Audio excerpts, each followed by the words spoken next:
Thank you. Thank you, So, Mataji. When you're ready, Mataji, kindly start with a little bit of Kirtan and then Manglas and prayers and then the topic. okay. Okay, Prabhuji.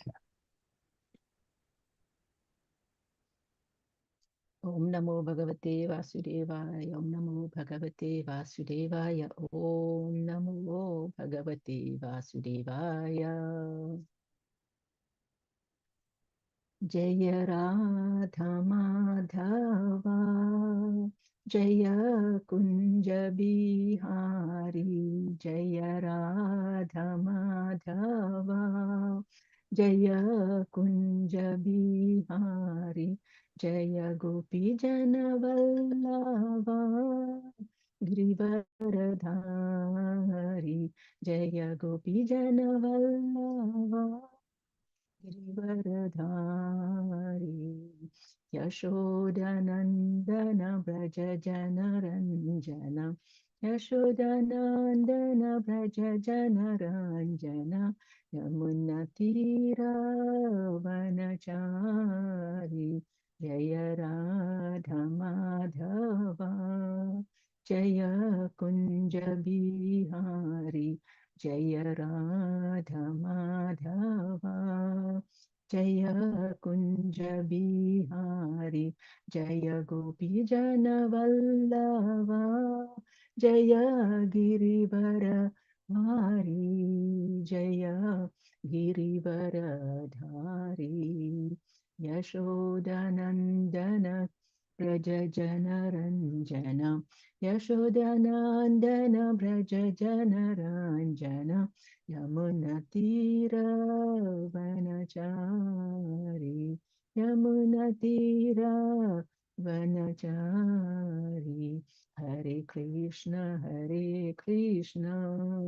Krishna Krishna Hare Hare Hare Rama Rama Rama Hare Hare Hare Krishna Krishna Krishna Hare Hare Hare Rama Rama Rama Hare Hare Hare Krishna Krishna Krishna Hare Hare Hare Rama Rama Rama Hare Hare Jaya Radha Gokulananda Radha Gokulananda Radha Gokulananda Shri Radhe Jaya Sita Ram Lakshman Hanuman Jaya Sita Ram Lakshman Hanuman Jaya Gauranitai Gauranitai Gauranitai Jaya Gauranitai Jaya Jaya Prabhupada Prabhupada Prabhupada Jaya Jaya Prabhupada Nitai Gora Hari Bol Hari Bol Hari Bol Nitai Gora Hari Bol. Hare Krishna, dear devotees, please can accept my humble obeisances, O God, Srila Prabhupada. Thank you for joining today, and thank you for giving me this opportunity to share a little bit of on what I'm going to talk about. And I will start with some prayers. Hare Krishna.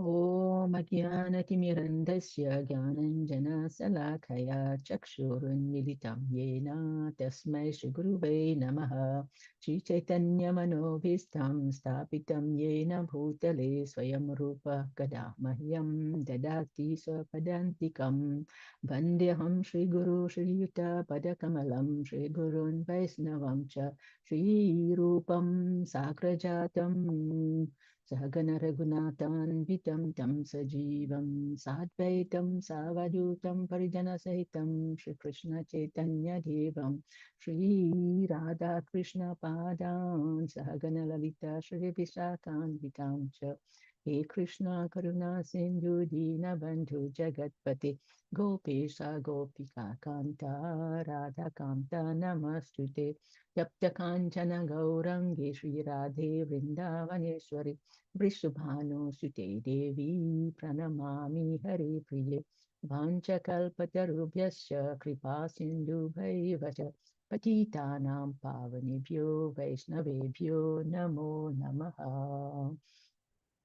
Namo Vishnu Padaya Krishna Pristaya Bhutale Srimate Bhakti Vedanta Swami Niti Namine Namaste Saraswati Deve Gauravani Pracharine Nirvishesha Shunyavadi Pachataji Satarini Mukham Karoti Vachalam Pangum Langayate Yatkripatamaham Bande Shri Guru Dinataranam Paramananda Madhavam Shri Krishna Chaitanya Ishwaram Narayanam Namaskritya Naram Chaiva Narotamam Devim Saraswati Vyasam Tato Jayam Mudirayet Nashtraprayeshu Bhadreshu Nityam Bhagavate Sevaya Bhagavate Uttam Slokir Bhaktir Bhavati Naistiki Srinvatam Sakatha Krishna Punya Sravana Kirtanaha Hridiyantah stohyabhadrani vidunoti suritsatam. Jai Shri Krishna Chaitanya Prabhu Nityananda Shri Advaita Gadadhara Shiva Shadi Gaura Bhakta Vrinda Hare Krishna Krishna Krishna Hare Hare Hare Rama Rama Rama Hare Hare Hare Krishna Krishna Krishna Hare Hare Hare Rama Rama Rama Hare Hare Hare Krishna Krishna Krishna Hare Hare Hare Rama Rama Rama Hare Hare. So we start. Prabhuji, can I share my screen? Yes, Mataji, please. We got devotees joined. Asha Mataji, Prabhavati Sachi Mataji, Pavan Prabhuji, and Drishti Mataji. Thank you for all the devotees for kindly joining. Then all of you. Hare Krishna. Hare Krishna, Prabhuji. Please accept my. Okay. So, Hare Krishna करेंगे माताजी. धन्यवाद प्रणव माताजी. All of you. Thank you for Hare joining. Krishna Prabhuji, Dandavat Pranam. Hare Krishna. Hare Krishna. All devotee. okay. So today I have chosen a topic that is, I don't know, amazing for me. And also, I'm sure many of you would agree that this is a quality that as devotees, we should be possessing. So I'm going to talk about the quality and power of forgiveness, which is very, very difficult to accept sometimes, that we say that, yes, we are forgiving, but are we really forgiving? So, okay, Prabhuji, can you see my screen properly? Yes, Mataji. And can you hear me properly, please? Yes. Thank you. So, yes. So this is an amazing topic, and it may be a bit long, but then please bear with me. And then if there is any question, you can stop me and ask, or you can keep your question to ask at last, at the end, right? So forgiveness, it's what is written there. It's not just a blessing we deliver to another human being. It's a gift that we give ourselves. We give ourselves this gift of forgiving others, because it's very, very difficult to forgive someone. So as we go on, we will know why it's difficult and why we should still forgive, right? So let's see what is the real meaning of forgiveness, the definition of forgiveness. So forgiveness is defined as a conscious, deliberate decision to release feelings of resentment or vengeance toward a person who has harmed us, right? Many people by their talk, by their behavior, even by their glances, by their look, they kind of harm us. But then we should always forgive, right? And furthermore, forgiveness brings the forgiver peace of mind and frees one from corrosive anger, right? It involves letting go of deeply held negative feelings. Thus, it enables us to move forwards in life. Why? Corrosive anger is a very, very dangerous anger that we hold in us. Nobody will see that. Nobody can see forgiveness. Nobody can see anger, greed, lust, because they're so subtle in their heart that nobody can see. We can only feel it. And the individual who has hurt us, they will hurt us and they will walk freely. They will not feel anything because they are happy in their heart. They manage to harm us. It is us. If we hold on to it, it is us who are suffering. That's why we need to let go of it. Okay? So now also, right? We need to develop forbearance when somebody kind of offend us or kind of harm us. That is forbearance, that we can hold it, we can take over, we can kind of accept what they've been done, they're throwing at us. That we should develop forbearance. Forbearance, why? Because if we don't develop forbearance, immediately we will kind of reciprocate. We immediately do some negative things again. If somebody is hitting us, we'll hit back instead of just walking away, right? So, but in this life, we need people like to be horrible to us, because if everybody is nice to us, how do we know that we are forgiving? That we have this quality of forgiving others? How do we know that? Unless someone attack us, someone harm us, someone be very horrible to us, then we think, okay, now we have got an opportunity to kind of analyze, to kind of ask ourselves, do we have the capacity to forgive? Do we have that capacity, that quality to forgive, right?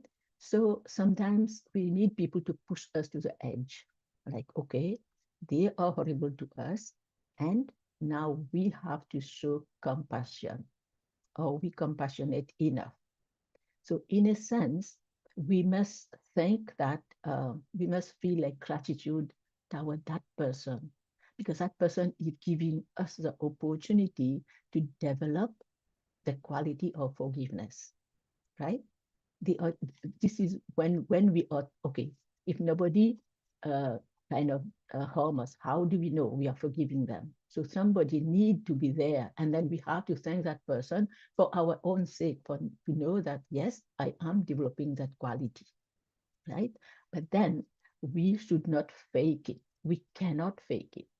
If we fake it, then we will think, okay, now that what is happening, it means that our um, level of forgiveness is not mature yet. Level of forgiveness is not mature because we cannot forgive, right? That is another thing. But if we fake it, we will know. Nobody will know. We can say, "Oh, I forgive you," but inside ourselves, we haven't forgiven, right? So that will mean that we still bound to egos and limitations. We have to let go of these, right? And then our devotees, we should try to expand beyond this limitation, beyond this false ego, right? We should try to develop unconditional forgiveness. It is not easy, not at all, but we need training. We have to train ourselves for that, right? And the beautiful things about devotees are that we can develop better and deeper qualities in the mind. We don't need to show people, we don't need to tell anybody anything, but we develop that qualities in our mind, right? Another thing is that we should know that offenses will always be there in this age of quarrel, in this age of Kali Yuga. It will be always there. This is inevitable. Even among devotees, we always come across others talking bad about others. Others are hurting in a way of talking. They're hurting other devotees. This is kind of common. But then, if we keep grudges, that is for ourselves, we will not be able to move forward gracefully in life. we will have something kind of holding us behind, right? And it will be very difficult, and our bhakti will not fructify because we have this anartha of not forgiving in our heart. So our bhakti will not fructify. So as it is, knowingly or unknowingly, we have committed so many sins in innumerable lifetimes. First and foremost is that we have forgotten Lord Krishna. That's why we are in this material world. If we haven't committed any aparadha, we would be with Krishna, because we have committed so many sins. We cannot count, right? So that's why Krishna says, okay, you want to enjoy separately from me, you go in this material world, right? But now that we have this knowledge and this understanding, and it is very important that now we develop the appropriate attitude, then life becomes different, right? When we realize, okay, that we have committed sins, now we have to stop and you have to start forgiving people, then life will be like different, right? So we will become more open, more generous, more compassionate, right? And then we don't only forgive others, we forgive ourselves first. And our problem diminish and our life become blissful. So an example, simple example I will give, we all know about it, in the life of Dhruva Maharaj, right? If Mother Suruchi was not harsh to him, he would never be able to pray so ardently and force the Lord to appear in front of him, right? But he was a child. He wanted something. But we, as devotees, we should pray for those who hurt us. Why we should pray? We should ask the Lord to forgive them, because otherwise they will keep committing, right? We should pray for them, and the Lord will definitely forgive. That we know. As he says it in Bhagavad Gita. Lord Shri Krishna says in Bhagavad Gita, in chapter 18, verse 66, he says, Sarva dharman parityaja mamekam saranam braja aham tuam sarva papebhyo mokshayishyami ma suchaha. Abandon all varieties of religion and just surrender unto me. I shall deliver you from all sinful reactions. Do not fear. So here he is stressing on this, do not fear, right? So sometimes, we know, some people take it, not everyone can forgive. Many people, we know that. We know that Lord Shri Krishna is very merciful. He forgives everyone. Whereas human beings, we do not always forgive. There are some people who also define an opportunity to get the gain out of something wrong. They don't forgive, they don't let go, right? So, and here, like an example is, there was one woman in the US. Something happened like a couple of years back. She bought a coffee at Starbucks, and then she was wearing a short, right? And then she put that coffee mug in between her thighs, and then she started driving, and the coffee spilled, and she got burned. Then, instead of thinking that it was my mistake, I shouldn't have put that coffee in between my thighs and drive, she sued that Starbucks company, and she got millions. Why? Because she said they should have written very hot on the cup. That was one reason. And second reason was, if I was to become Miss US or Miss World, now my chance is gone because I've got a scar on my legs.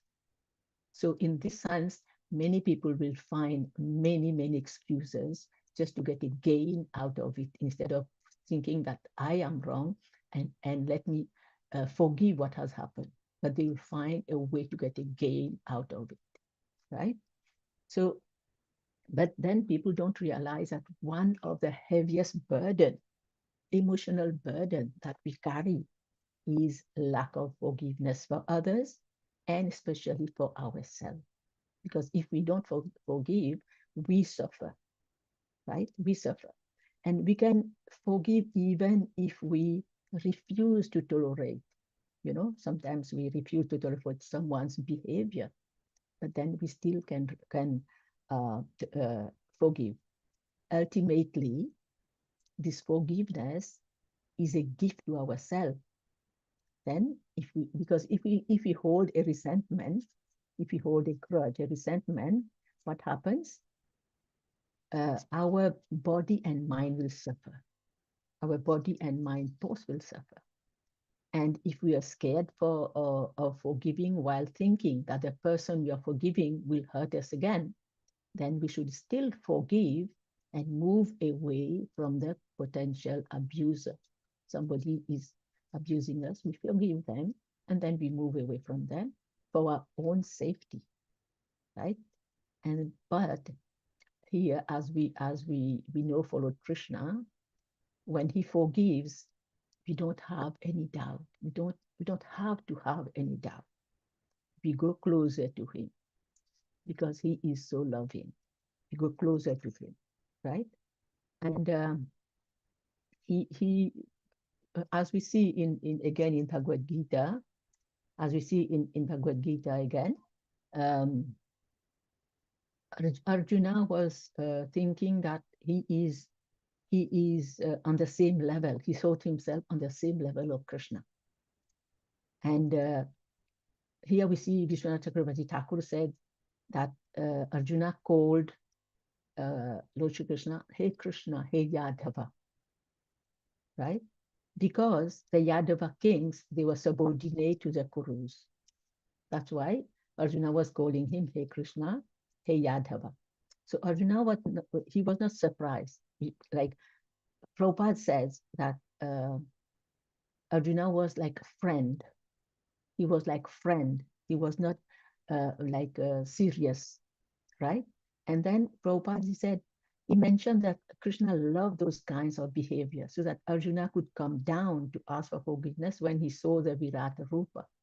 So we see this pastime in Bhagavad Gita, and it's chapter 11, verses 41 and 42. What does it say here? Sakheti matva prasabam yaduktam, He Krishna, He Yadava, He Sakheti, Janata mahimanam davedam, Maya pramada pranayena vapi, Yakchavahasartamasakritoshi, Vihara sayasane bhojaneshu, Ekotavapi achutatat samaksham, Tat samaye twamaham aprameyam. He said, thinking of you, my friend, I have rashly addressed you, O Krishna, O Yadava, O my friend, not knowing your glories. Please forgive whatever I may have done in madness or in love. I have dishonored you many times, jesting as we relaxed, lay on the same bed, or sat and ate together, sometimes alone and sometimes in front of many friends. O infallible one, please excuse me for all those offenses. That is Arjuna asking for forgiveness from Krishna. And Krishna forgives. If we just surrender unto him, Krishna forgives. And he forgives without any condition. There is no condition when we forgive, right? He even forgave Putana, who went to kill him, right? We know that. Putana, he gave Putana the position of a mother in the spiritual world. He didn't see the poison that Putana smeared on her breast. He saw the milk that Putana offered him.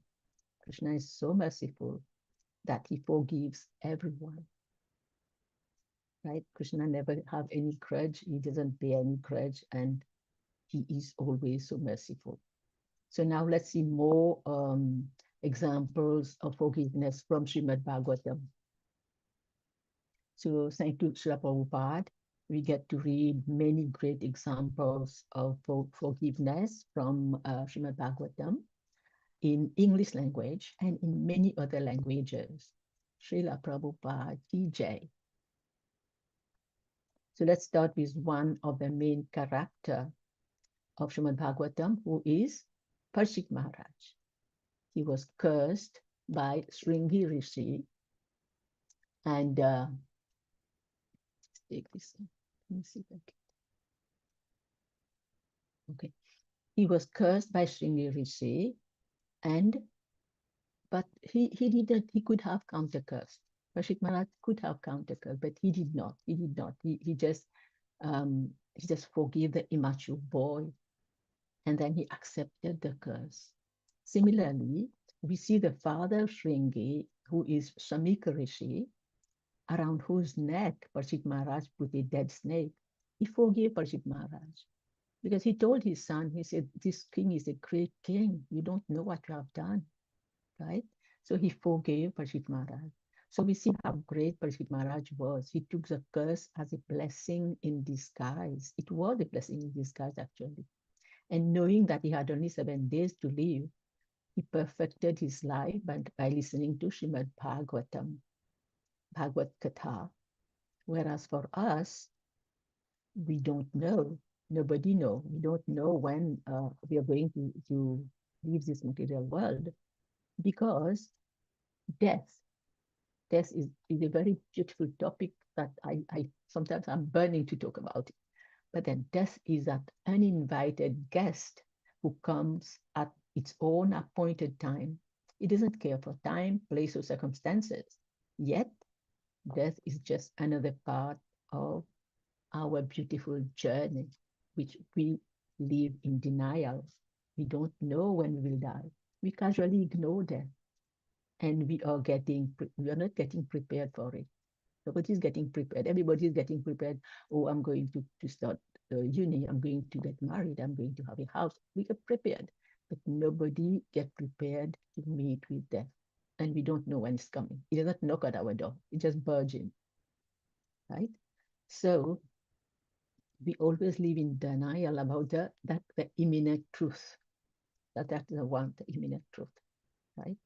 So we all have the ability to forget the nature of the soul, to show compassion, and to soften the heart, which starts the process of forgiving. So that is what Parshit Maharaj is doing, and Samik Rishi also, right? So actually, offenses are not committed only by normal human beings.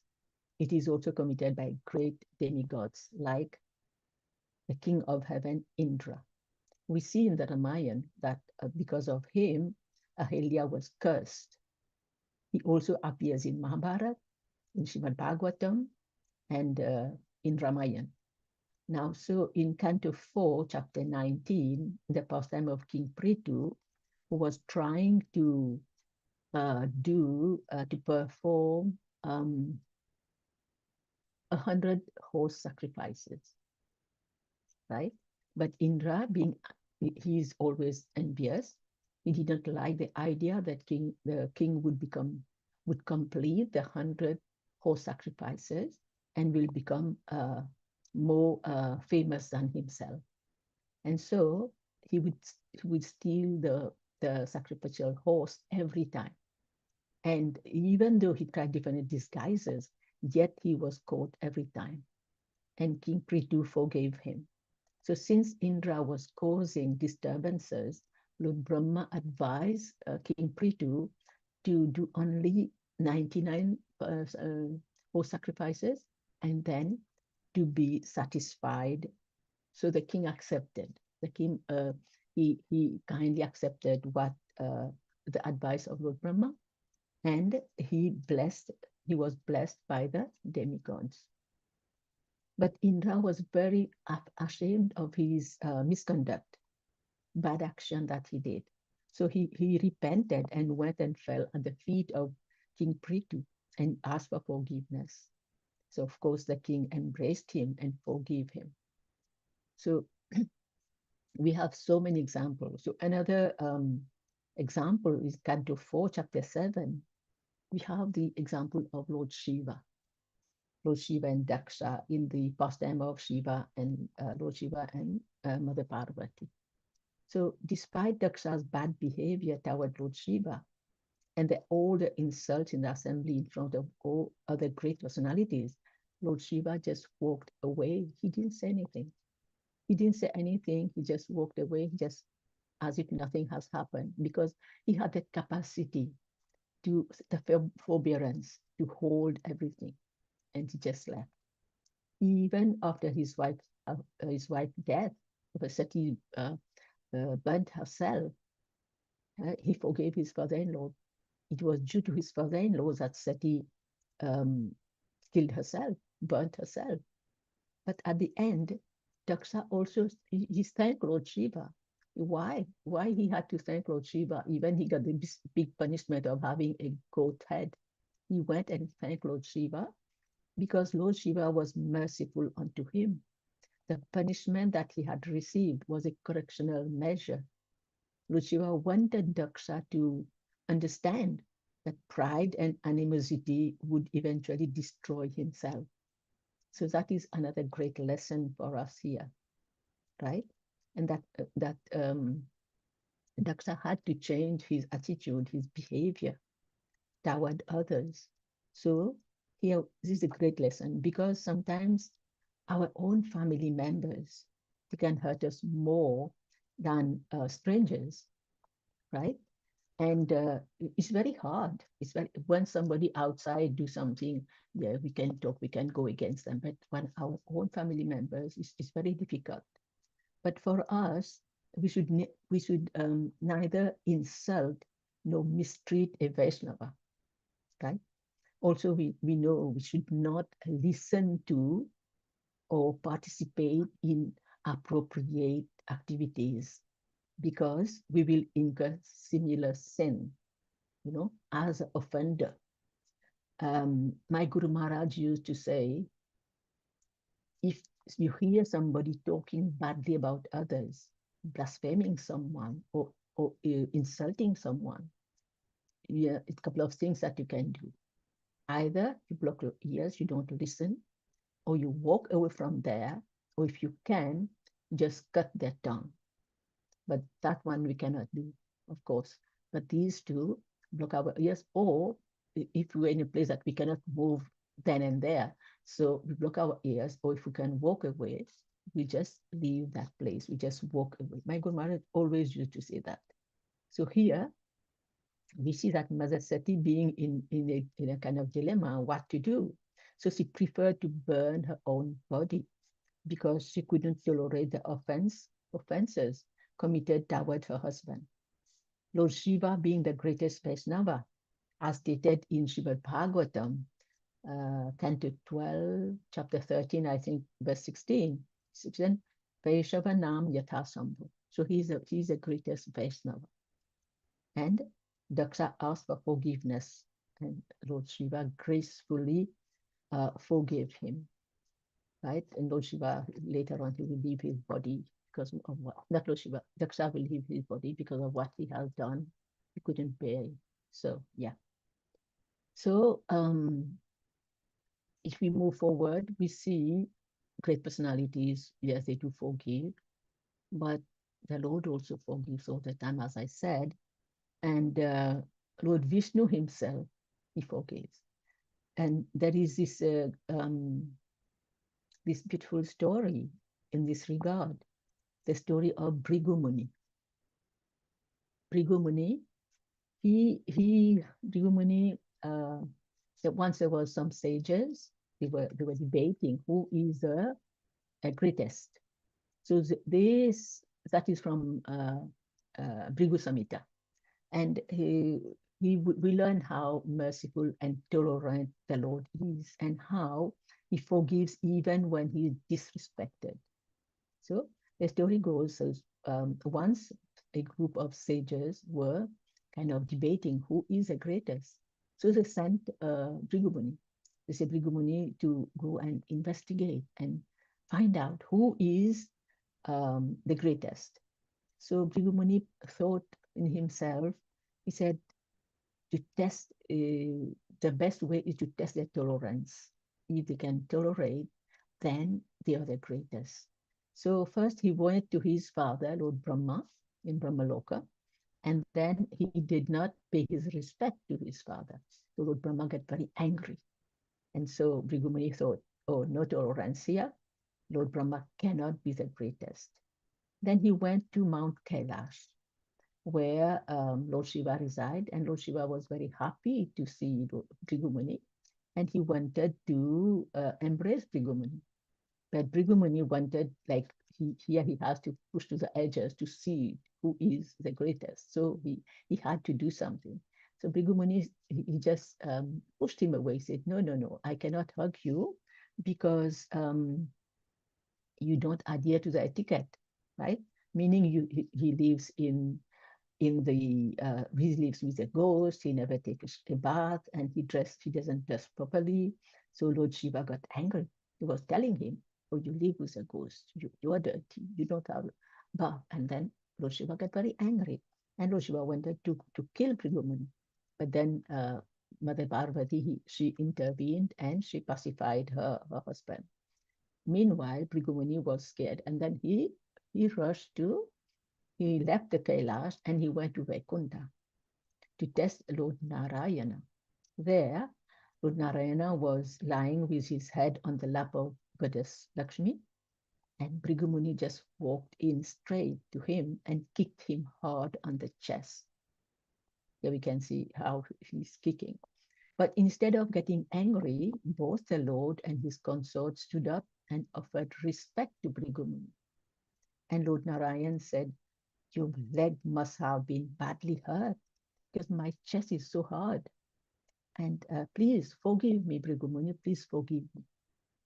And then Brigumuni was so ashamed of his bad action, he left Vaikuntha and he immediately went back to the assembly of the sages and told them all that has happened. That is, then he declared that Lord Narayan was the greatest. Although he committed a big offense, yet he was forgiven. And on the contrary, the Lord asked for forgiveness from him. This is the greatness of the Lord. And he did not only forgive Brigumuni, he also kept the footprint of Brigumuni on his chest as a sign of tolerance.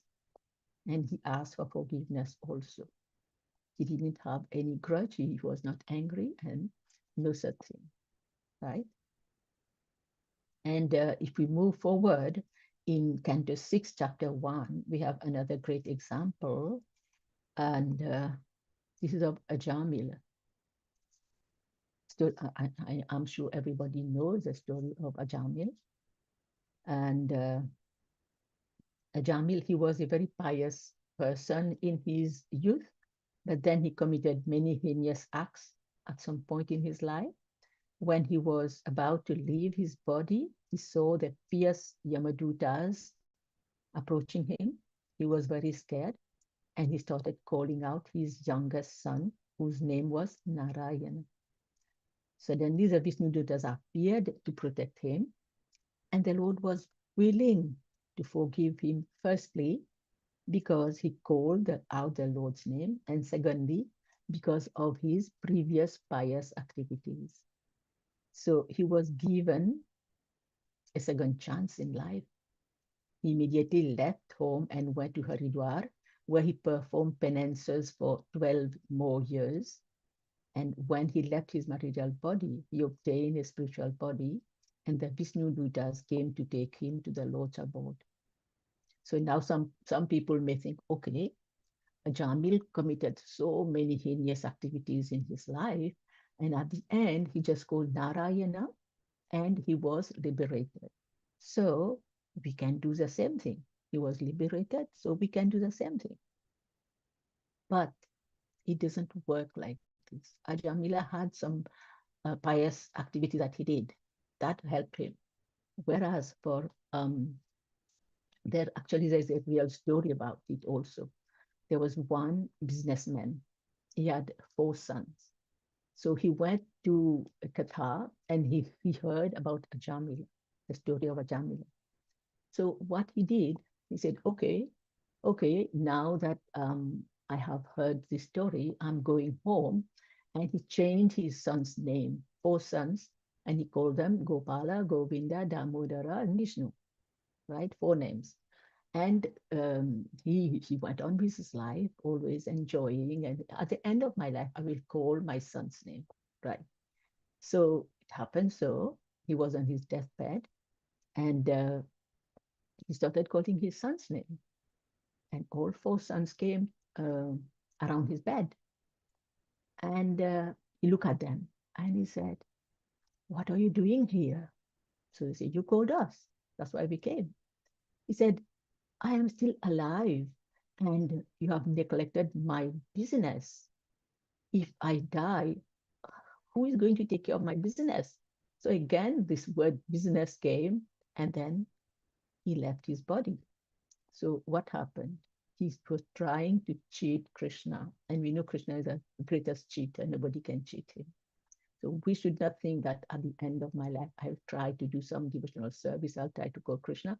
It will not happen, because everything happens with practice. And we know practice makes perfect. So we should not try this. Okay. So now moving forward in Srimad Bhagavatam, Canto 7, Chapter 9, we come across a beautiful story of Prahalad Maharaj. And this story, I'm sure everyone knows. He had so much faith. Through his faith, he compelled the Lord to appear from a pillar. This is Prahalad Maharaj, right? So,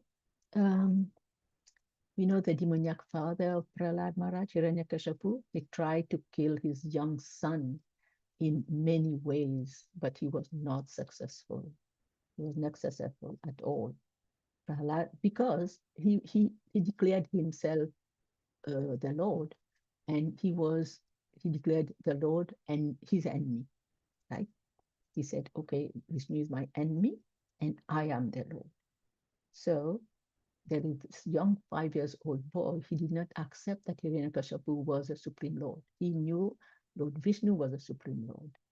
But Hiranyakashipu, he proclaimed himself as God. And he took the Lord as his greatest enemy, which a kind of Brahmana didn't like it at all. Eventually, when he was torturing the son and asking him, "Is your Vishnu in any of this pillar?" He just, with his fist, he knocked a pillar, and then Lord Vishnu appeared from that pillar. When Paradma said, "Yes, my Lord is in this pillar. Yes, I have firm conviction that that is a faith of the child that I think we don't have. He's an innocent child and he has his faith that, yes, my Lord is in this pillar." And then Lord Nrsimhadev appeared, half man, half lion, appeared from the pillar, and he killed Hiranyakashipu. So why did the Lord appear in such a form? Because he wanted to keep the words of Lord Brahma, who had given Hiranyakashipu the boon that he would not be killed by any man or any animal. He will not be killed like inside or outside, daytime, nighttime. All these we know about it, and how the Lord fulfilled all the promises that Lord Brahma has made to Hiranyakashipu, right? And then we know the Lord, after all this, after he killed Hiranyakashipu, he asked Prahlad, he told Prahlad, "You can ask for any benediction that you want, right? Whatever you desire, you can ask." But Prahlad Maharaj requested the Lord to forgive his sinful father. He said, "All the sin that my father has committed, please can you forgive my father?" Thus, the Lord, out of his causeless mercy, of his compassion for Prahlad Maharaj, he forgave Hiranyakashipu. He said, "Please forgive my sinful father." So that's what the Lord did. And similarly, we see in Canto 9, Chapter 4, yes, we know this one. This is the story of King Ambarish and Durvasa Muni. So here, Ambarish Maharaj, he was fasting for Ekadashi. And on Dwadashi, Durvasa Muni, who is anger personified, you can say that, he is anger personified. He visited King Ambarish, and now we know that there is a specific time span when the fast should be completed. But Durvasa Muni, he went for his bath and prayers, and he forgot about the time. When King Ambarish realized that the time span for completing the Ekadashi fast was about to end, he consulted the sages who were present there. The sages advised him to drink some water as he was keeping Nirjala. So drinking some water, and that means that you haven't broken the fast. You haven't broken it, and you have broken also, because if you are keeping Nirjala, so taking the water, and if you have taken some grain or whatever without, if you are not keeping Nirjala, then you have to take grain. But Nirjala, you can take some water and then fruits and things like that. But then Durvasa Muni, he came to know about it through his mystic powers. And immediately he uprooted a strand of hair from his head and created a demon which resembled the blazing fire of devastation. And he sent that strand of hair, that demon, to kill Ambarish Maharaj.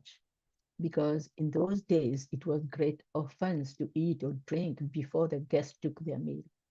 So Ambarish Maharaj did not move at all. He stood in one spot and he prayed to the Lord. He did not move, right? He stood, and then suddenly the Sudarshan Chakra, he appeared and he killed that demon first, and then started chasing Durvasa Muni, who fled around the universe, right? But Sudarshan Chakra would not stop following him. He went to ask for help from Lord Brahma, from Lord Shiva, but none could help him. And finally, he went to Lord Vishnu for protection. Lord Vishnu told him to go to ask for forgiveness from the person whom he had offended. Lord Vishnu, he would say that, I cannot help you, because if it was for me, I would have forgiven you. But you have to go and ask for forgiveness from the person you have offended. So eventually, Durvasa Muni went back to Ambarish Maharaj and he asked for forgiveness. So the king, that took him a year, and the king was still waiting there, didn't move at all, and he was still fasting. So the king gracefully forgave Durvasa Muni despite his determination to kill Ambarish Maharaj. Here we see that King Ambarish exhibited the real quality of a true Vaishnava who showed compassion. He was very compassionate, right? So, and King Ambarish, he, of course, he forgave Durvasa Muni, and he nicely fed Durvasa Muni, and after feeding Durvasa Muni, then he took his meal, right? Okay, now let's move to the Brahma Vimohana Lila. That is another beautiful pastime of Lord Brahma. And then we move to Indra as well. So that is in Canto 10, chapter 13 and 14, where the Brahma Vimohan Lila appeared in the Bhagavatam. So Lord Brahma, he wanted to test if Krishna is actually the Supreme Personality of Godhead. He heard that the Supreme Lord has appeared in this material world, but he saw that Krishna, as a child, he had doubt, because he saw this little boy sitting in the middle of the cowherd boys and sharing their food, eating their remnant, eating from the same plate, and eating from their hand. And he had curd and rice in the left hand. And you say, what kind of God is this one? So he wanted to test. So first, Lord Brahma, he stole all those calves that were grazing in a little distance. So then Krishna and Krishna was thinking, well, the little calf he couldn't find. So he said, okay, you keep eating here. I'm going to check on the cow. When Krishna went to check, Lord Brahma took all the cowherd boys, and then he went. So when Krishna come back, he didn't see his friend. He didn't see the cow. So he realized what has happened. He knew that Lord Brahma has stolen all of them, has taken them away. And he took them in his abode, which took him 1 whole year. So when we couldn't find his friend, then he said, okay, with his own potency, by his own potency, he created all the cowherd boys and calves exactly like the original ones. And when Lord Brahma came back after 1 year, he saw all of them again with Krishna. Then he realized his mistake, and he brought the original boys and calves back. He felt very ashamed of his gross misconduct, and kneeling down with folded hands, with his body trembling, he humbly offered prayers to Lord Krishna, asking for forgiveness. Lord Krishna not really forgave him, accepted his apologies, because Lord Krishna thought that you separated me from my devotees. Then we know another pastime comes where Lord Brahma, he came to his material world. He went in Mayapur Dham, where Lord Chaitanya Mahaprabhu appeared in front of him. Then he became Haridas Thakur. Okay, that is another pastime. Okay, so another pastime again here, in the same canto, in chapter 25, we see Indra. Indra also, he sent the devastating clouds and rain to harass the inhabitants of Vraja, because Krishna stopped the worship of Indra. Instead, Krishna convinced his father and the inhabitants of Vraja to worship Govardhan Hill, the Brahmanas, and the cows. So Indra was not happy. And then he sent the heavy rainfall. And with the downpours of the heavy rain, the cowherd community was disturbed. And so what did they do? They approached Krishna for protection. And that is where we have the Govardhan Leela. He lifted the Govardhan hill for 7 days and 7 nights, and he protected the entire community who took shelter beneath the hill. So afterwards, Indra realized his mistake, and he took the Surabhi cow and his elephant, and he went in a secluded place to ask for forgiveness from Krishna. He did Arati and Abhishek and gave Krishna the name Gopal, meaning cow protector. And Krishna accepted his apologies, because I think it is said that Krishna wanted to have all his devotees with him at the same time, because during the day he would go to the forest with the cowherd boys, and the gopis would spend their time waiting for him. During the night, sometimes he would have his Ras Leela, and then the cowherd boys were separated from him and his parents. So he wanted to have his pastime. So Krishna was happy because Indra gave him an opportunity to spend 7 days and 7 nights non-stop with all his devotees, right? Now let's move to another example from the Mahabharata. Right. So I am sure everybody knows the story, but I just brought it up. So while the Pandavas, they were living in the forest, they met Yamaraj, who was disguised as a yaksha. While looking for water, the 4 younger brothers, they went first. They were thirsty, Mother Kunti was thirsty, and he sent one by one. But then the yakshas, he forbade them from drinking the water of the lake, but they didn't listen to him. Then one by one, they all fell. And at last, they just passed out. And then, but when Yudhishthir went to look for his brothers, he listened to the yaksha who asked him 100 questions, among which one was, what is the best quality of human being? And Yudhishthira replied, forgiveness. So here we see that forgiveness is a best form of love. It is greater than punishment. That is what Yudhishthira, and we know that how Yudhishthira Maharaj forgives everyone.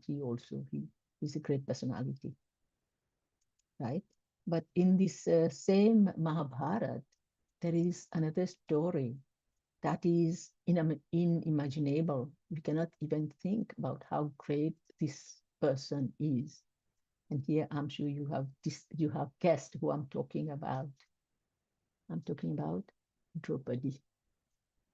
How she forgave Aswatthama for killing her 5 sons.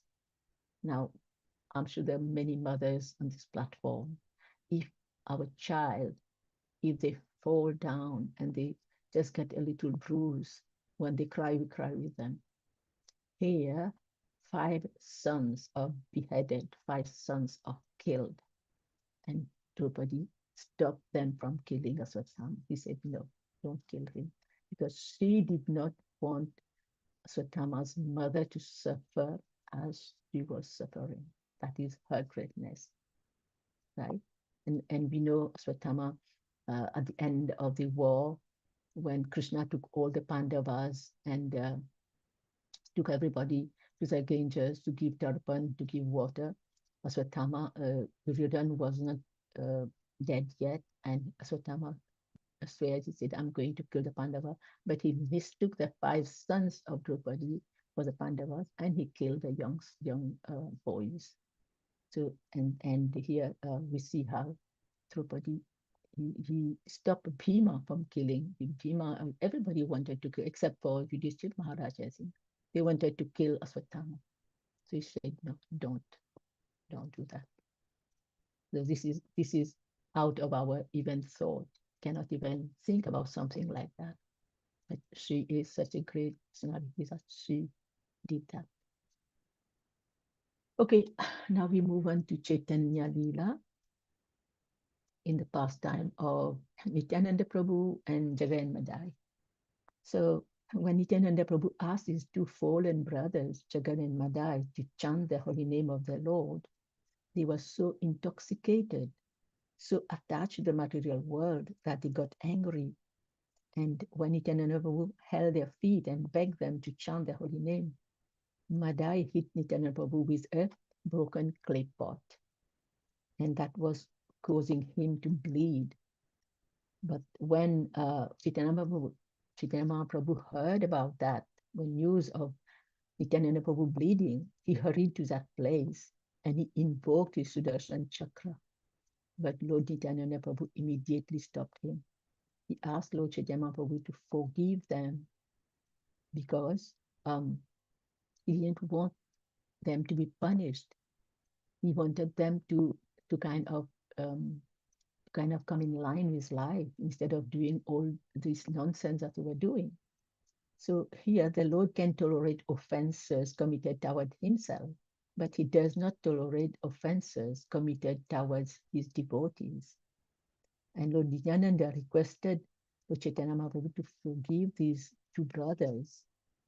And seeing the mercy and forgiveness of the 2 lords, Jagai and Madai, they changed their behaviors and they became followers of the Lord. They became devotees also. And in Chaitanya Leela itself, let's see here, this one is Chaitanya Bhagavata, where we see the story of Haridas Thakur. He was born in a Mohammedan family, but he was very close to Chaitanya Mahaprabhu. And he was chanting the Maha Mantra. The Mohammedans were not happy, and despite their opposition, Haridas Thakur continued his chanting. So the magistrate, he ordered that he should be whipped. He should be whipped in 22 marketplaces so that nobody would dare do the same thing again. Nobody would chant the holy name of their Lord, right? So when they will see how much Haridas Thakur was beaten, how much he was suffering, so everybody will be scared and they will not chant the holy name of their Lord. So he was, he was, um, he was considered a great offender. And then some constables were assigned to beat him. You see whips in their hand and they're trying to beat him. And they thought that maybe in 2 free marketplaces, he will just leave his body. But they kept hitting him. They got tired hitting him. And Haridas Thakur, he was still chanting. He would not stop chanting. He was still chanting. So the constable told him, what is happening? Please, if you don't die, we will be killed. We will be hanged because we are not carrying out our job properly. So we will be punished. So out of his compassion, Haridas Thakur, he pretended to be dead. He just closed and pretended to be dead. And the magistrate ordered to throw his body in the river Ganga because the Mohammedans thought that when the dead body are thrown in the holy river, the soul goes to hell for them, right? So that is the opposite for the Hindus, right? We believe the opposite. So Haridas Thakur's body was thrown into the Ganga river, and it floated on the water, and he came out in Shantipur, where he met Advaita Acharya. We know Advaita Acharya lived in Shantipur, and he prayed to Lord Chaitanya to come to descend to this world. And both Haridas Thakur and Advaita Acharya, they went out chanting the holy name of their Lord. Haridas Thakur forgave all the constable who beat him in the marketplaces, and he forgot about the incident. He didn't even remember what happened, right? So another similar incident is we see in the picture here in Haridas Thakur's life, because he was such an exalted devotee. Many people were very envious of him, jealous of him, envious on him. And there was a person by the name Ramachandra Khan who was very, very envious of Haridas Thakur. He wanted to blame Haridas Thakur. So he sent a prostitute to disturb Haridas Thakur in his spiritual life. And this woman's name was Lakshahira. Lakshahira, she went to Haridas Thakur, and for 3 nights she went in a row. But Haridas Thakur was not at all disturbed. Haridas Thakur welcomed the person and told her to sit and wait, that he would fulfill her desire after he had chanted 190 rounds, right? Which took him 22 hours per day. So the person went back for 3 nights, one after the other. And the third night, she fell flat at the feet of Haridas Thakur and asked for forgiveness. She revealed the plan of Ramachandra Khan. Haridas Thakur said that he knew about it. He did not only forgive this person, he also made her a devotee of the Lord and gave her his own beads and bead bag and requested her to chant the holy name of the Lord and to change her life, change her behavior, which she gladly did, right? Her consciousness changed due to the association of Haridas Thakur, a pure devotee, and of Tulsi Maharani. And we know that Haridas Thakur left that place, left that little hut, and he went away. He told Lakshahira, you can stay here, you can chant and change your life. That's what Haridas Thakur did. Okay, so now that so far that has been in Srimad Bhagavatam and Chaitanya Charitamrita, let's move to another great personality with another faith. Right here, we see Jesus Christ. He had full faith in the Lord, right? So what happens? One of his followers, whose name was Judas, he betrayed Jesus Christ for 30 silver coins. He got 30 silver coins and he betrayed the Lord, right? But all Jesus said, forgive them, Father, for they know not what they do, right? He did not have any grudge. After his resurrection, with intentional and divine compassion, Jesus Christ told the Roman soldiers who crucified him on the cross, "May peace be with you." 3 times he told them that. "May peace be with you. May peace be." 3 times, right? And he forgave them. They immediately had a change of heart, and they said, "Truly, this must be the Son of God." But it was too late then when they realized that. So, because why did they say that? Because they saw the earthquake, they saw how the splitting of the tomb, how the tomb opened, and what has happened, and how Jesus Christ just came out and he went to the sky. So they have seen all this. Then they repented, but it was too late for them to repent.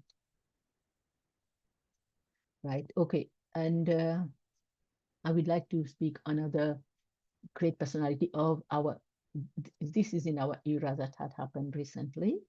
I'm sure everybody knows about him. And this personality, his name is Mahatma Gandhi.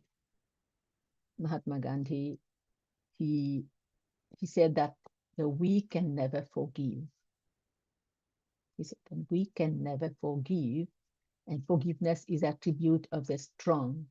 So Gandhiji taught the world a lot, among others, on non-violence, civil disobedience, self-governance, but one of his most relevant teaching is perhaps the most enduring, especially for the time that we are living in. That is the art of forgiving. He showed the country a different path, but non-violence and the art of forgiving. So we know that we are living in a turbulent world where hatred and vengeance seem to be powerful drivers of conflicts, which lead to a vicious circle of revenge. If you have people say, a tooth for a tooth, that's what is a motto of people. But Gandhiji believed that non-violence is infinitely superior to violence, and forgiveness is more humanly than punishment. He said, "An eye for an eye ends up making the whole world blind." If somebody, like people say, an eye for an eye, right? Okay, somebody come and pluck our eye, so we do the same to him, and then he does that to someone else and someone else. So in this way, Gandhi said, the whole world will become blind, which is happening nowadays. Nobody cares for others. Everybody cares only for themselves, right? So when we forgive those who have done wrong to us, it shows mark of strength.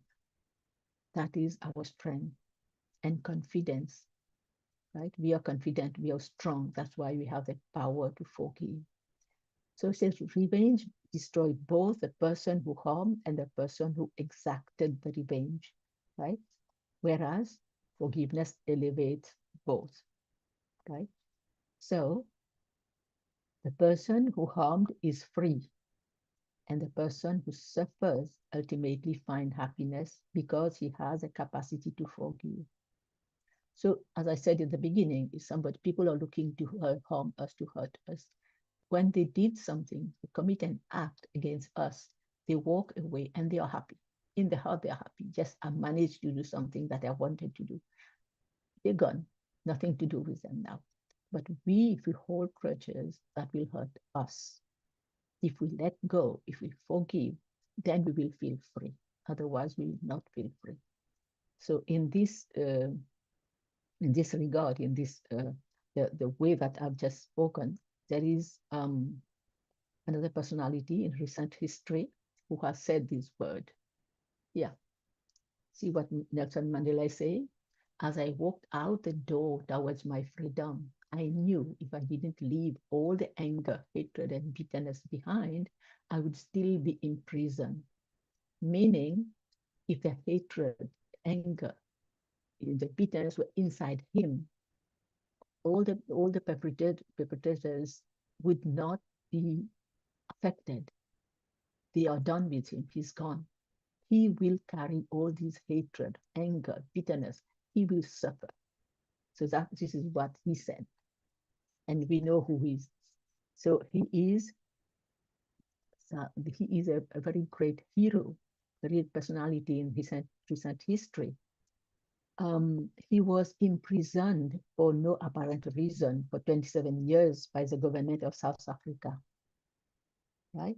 But he emerged victoriously without any bitterness for his captors. He stated what is written there.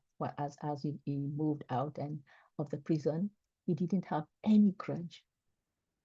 He says, "I forgive them all," right?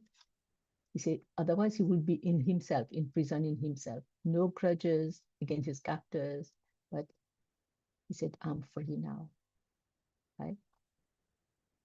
He didn't even think about 27 years, and it was in the Alcatraz in the middle of the sea, and then he could not see anyone, he could not go anywhere, he couldn't do anything. But he forgave everyone. So to get freedom from anger, we should learn to forgive, because when we forgive, we feel the satisfaction and the contentment without any grudge. That should be our motto in life. So now let's see a little bit about the law of karma. How does it happen? If we don't forgive, what happens? This is a very prominent picture at the Bhaktivedanta Manor at the Goshala. When I go there, I look at this picture and I think, okay. So I contemplate on this picture and I tell myself, if people don't forgive, they will have to come back to commit the same offense to those who have hurt them, right? You see the cow or the bull, he has the face of a man, and the man has the face of a cow. He will come back. So in this way, it will go round and round in a never-ending vicious circle as the law of karma. You hit me, I come back and hit you. But it has to stop somewhere. We have to stop it somewhere, right? So we need to have the capacity to forgive. And then also we need to love, the love to do so. We cannot just somebody come and kick us and then we say, okay, I love you and I forgive you. But we need to have that love in our heart. That should kind of come sprout from within. So sometimes we may encounter fear of the mistake to happen again. But if we take complete shelter of the law, it will definitely help us. Then there will be less chance for the mistake to happen again. Because if we are sincere in our devotional life, we may not come back to this material world. We may not come back again, right? Thus, we can give the other person, the person who have hurt us, we can give them the opportunity to elevate themselves too, right? If we go round and then the circle is not ending. Now, if we are sincere, we do our sadhana, our spiritual life properly, and we come out of this circle ourselves. So the perpetrator will come back for whom? There will be no one. So she also will get the opportunity to move forward and we forgive them. And then they will think, okay, they may forgive us also, right? And then, so first of all, to forgive one completely and completely erase the grudges and resentment from our hearts, we have to love ourselves first, and then we can love others. So meaning, forgive oneself, realize one's worth, and accept one's limitation. Who am I? Why I'm keeping this grudge? Why I'm not forgiving? What will happen, right? The first limitation, we have many limitations, but the first and foremost limitation is that one day we are all going to die. Nobody is going to stay in this world forever. Everybody is going to die at their time, right? So why do we have to take grudges to our grave if we are going to die? Why don't we just leave it here? It will be a big burden to carry with us, right? That is where one should start from to gain a sobering perspective of life. If I'm going to die, why don't I just forgive? Why don't I just keep away? Why don't I just come out of this vicious circle? It is in my hand. I can do. Right? It is in our hand.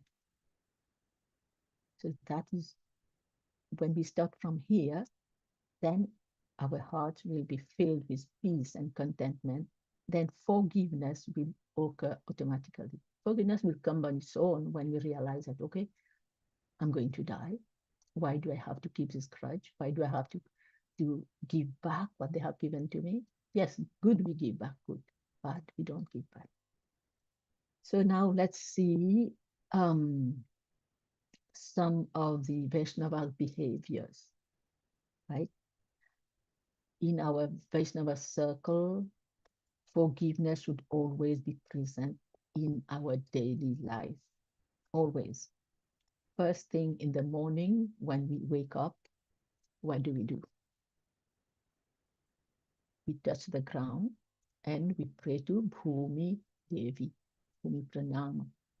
Samudravasane Devi Parvatasthana Mandite Vishnu Patni Namastubhyam Padasparsham Kshama Svame. O Mother Earth, I offer my humble obeisances unto you, who are the wife of Lord Vishnu and the residents of the oceans, and who are decorated with mountains. Please forgive me for stepping upon you, because we step on the earth holy, right? So this is first thing in the morning that Vaishnavas should do, right? And then second thing is, what do we do after shower? We know after that we start our puja. And second thing, what do? We devotees, we pick tulsi leaves.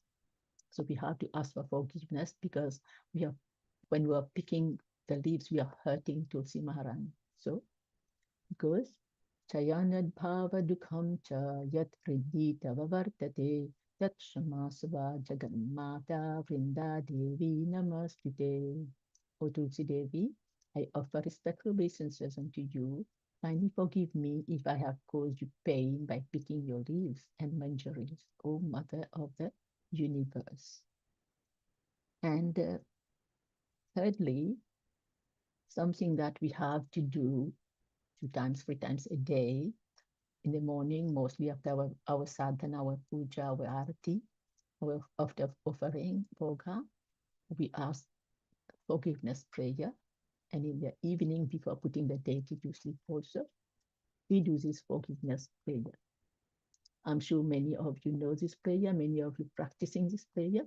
This goes, Mantrahinam kriyahinam bhaktihinam janardhana yat pujita maya deva paripurnam tadastu me. Yaddattam bhakti matrena patram pushpam phalam jalam aveditam nivedam tu tad grihananukampaya. Vidhihinam mantrahinam yat kinchadupapaditam kriya mantra vihinam va tat sarvam shantimarhasi. Ajnana tatava jnana tashubham yanmaya kritam shantimarhasi tat sarvam dasyenaiva grihanamam. Stiti sevagatir yatra smritir sinchastitir vacha bhuyat sarvatmano Vishnu mayam toichastitam. Aparada sahasrani kriyanti harnisham maya dasohamiti mam matva samasva madhusudhana pratyatava govinda name bhakta pranashyati iti samsmritya pranan saundarayami aham. Hare Krishna, Krishna Krishna, Hare Hare, Hare Rama, Rama Rama, Hare Hare. So I would like to request someone, Jaived Mataji, if you are around, please, can you read the translation? It is very beautiful, please. Hare Krishna, thank you. Yes.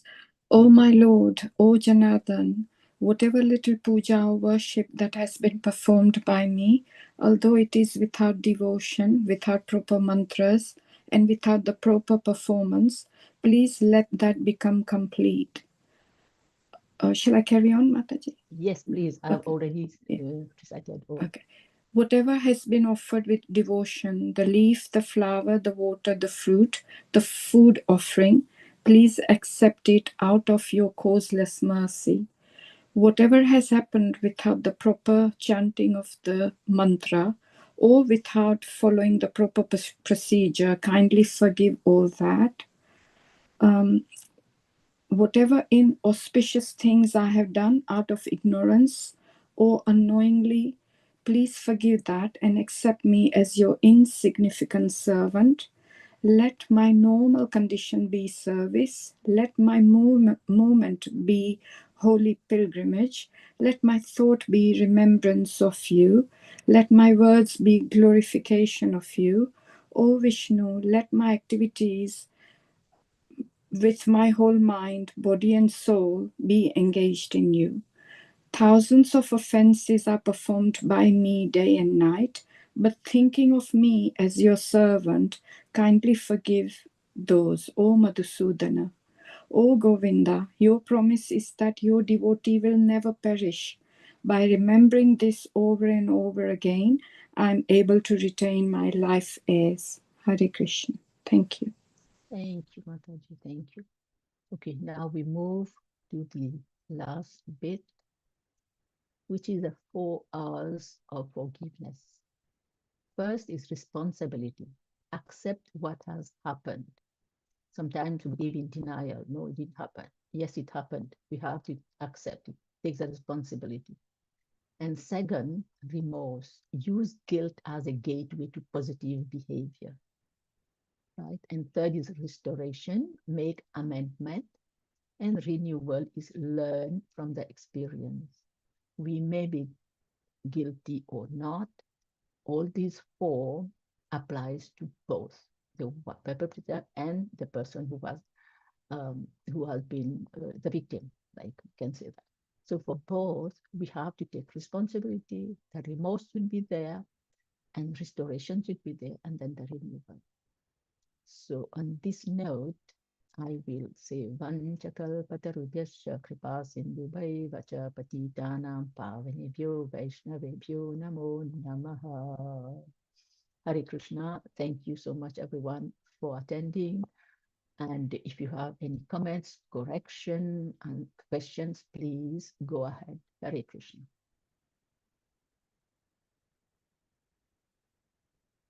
Hare Krishna, very beautiful Indulekha Mataji. So nice to hear Hare Krishna. and the power of forgiveness. Yes, so with so many examples, we are inspiring to whatever happens in our day-to-day life. Yeah, it has happened. We cannot change the past. Mm-hmm. So we have to accept that one with the responsibility to accept it. Otherwise, we can't do. We have to carry so many other things. Okay, thank you so much, Mataji. And also restoration and amendment of those relationships, whatever it is. So beautiful, Mataji. Thank you so much. And we have got the devotees. So Hare Krishna, dear devotees. If you have got any questions or you wanted to share anything, kindly ask your questions and share anything. We got Vijay Krishna Prabhuji hand raised. Hare Krishna Prabhuji. Yes, but I do not feel comfortable, Amoga Prabhu, by being always the first, mostly because I am a newcomer in the Sangha.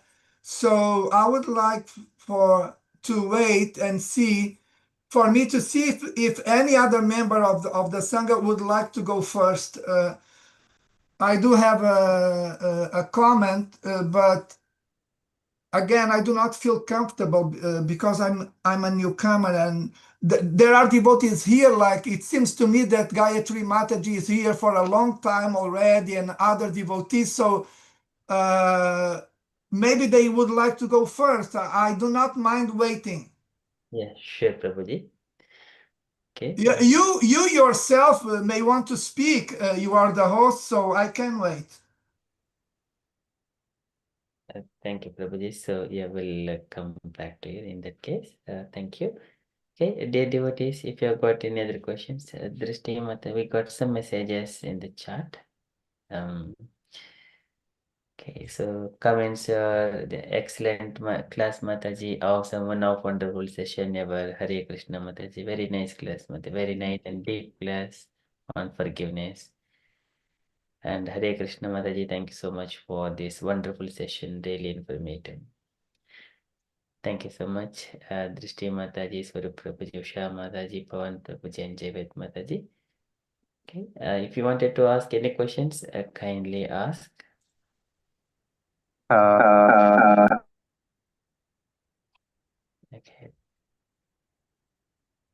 Pawan Prabhuji, it seems you got echo sounds due to 2 logins.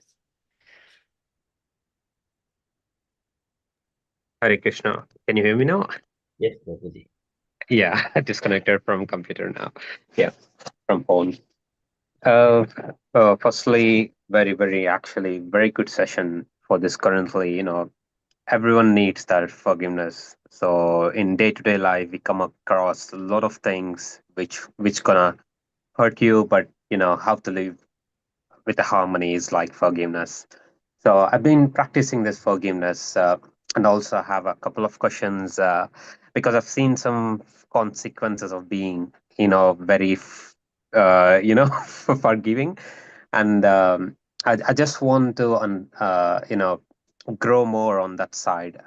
It's kind of like, once we practice, it's we we are able to forgive, but the thing is, like, there's some consequences where it becomes like, weakness. People see it as a weakness and keep hurting you again and again, and use it as a, you know uh, weakness, and you start getting insults later, so that people can just, know that I will forgive anyway.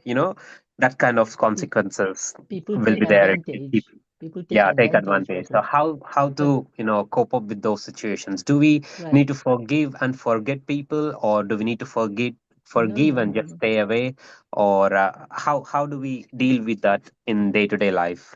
We we forgive, but we don't forget, Prabhuji. If we forget, that will come again. We forgive, get the Mhm, example, and then mhm, we make our life in a way that, as I said, if we are scared of forgiving, yet we have to forgive and then move away from the person who is hurting us.